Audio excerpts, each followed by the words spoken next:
Should you worry about decorations and staging? Welcome back to Making Sense of Real Estate. I'm Bill Jones with Remax Element Results Realty, and this week we're talking about how to increase the value of my home.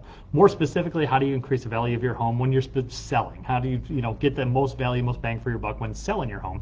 So today's topic: how do I decorate and stage my home to sell? Like we talked yesterday, living in your home and selling your home are two very different things. We're going to briefly touch on that. A lot of yesterday's theme kind of plays over into today. Yesterday we were talking about making your rooms bigger. Today we're talking about staging your home specifically, again, to sell. Number one thing is, first and foremost, is clean and declutter. Again, big thing from yesterday as well. Less is more is what we like to tell people. So the less stuff you have in there, the less dirt and grime and things like that. We live in our houses.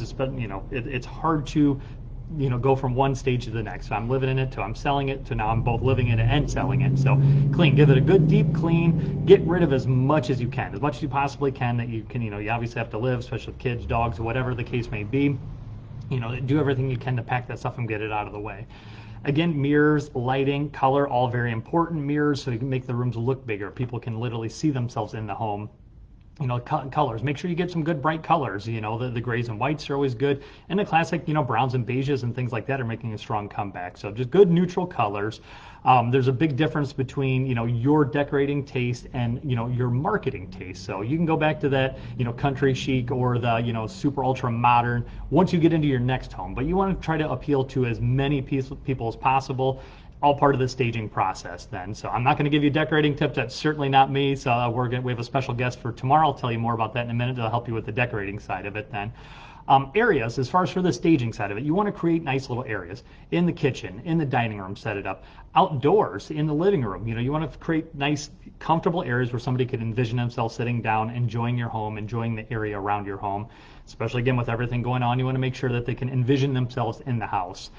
Clean up toys, clean up the closets, get as much out of the closets as possible. So, sad fact of the matter, when you're selling your home, people are going to go through it and look, and they're going to look in the cupboards, they're going to look in the closets.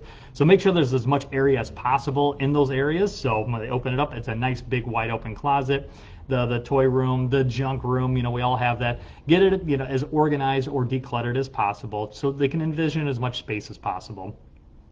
Cleaning up, again, going back to the cleaning side of the awkward areas, you want to make sure that if you got a little area top of the steps or different rooms where it's kind of an unusual space, try to make a situation where someone can envision that space being utilized. A kid's area for homework, an extra kind of office area, something like that. You want to kind of stage it that way.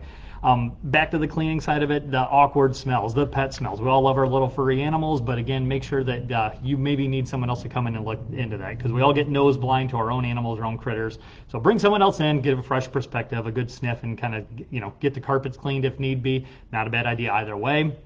And then again, the furniture, I'm not going to suggest you go out there and buy a whole bunch of new furniture, but you want to stage it, you want it as open and inviting as possible. So when you're walking into the room, you want clear, open paths so that someone can walk from one room to the next. You don't want the, psychological side of it, where you walk into a room and you walk right into a buffet or a couch or whatever, where you're just stopping. You walk right in the front door, and the first thing you see is something impeding your way through the home. So it's almost, mentally stopping you from wanting to come into the home.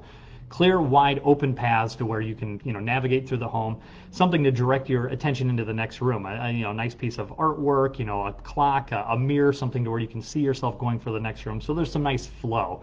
So there's no magic to it. That's one area we can help people with as far as for staging your home, just directing the flow of furniture so that the traffic flows nicely. Get into the decorating side of it. That is not me, but we have a special guest tomorrow. Tomorrow's our live Q&A. We have Jen Burns from Rustic Flair and Brush is going to join us and talking about decorating and staging. And, we talked again today. She said, I'm not a stager, but, she'll definitely give you some good tips. So that's as far as getting your home prepared to sell, decorating and staging to sell, and then into your next home. That can certainly help you with that. So more on that tomorrow. That'll be a little after noon time. Make sure you check back in. But if this information is helpful, anybody else that could use this information, help us push this out there. But give us your questions and comments. We'll be sure to answer those soon then. So join us tomorrow. And again, until then, we'll continue making sense of real estate. Thanks for joining us.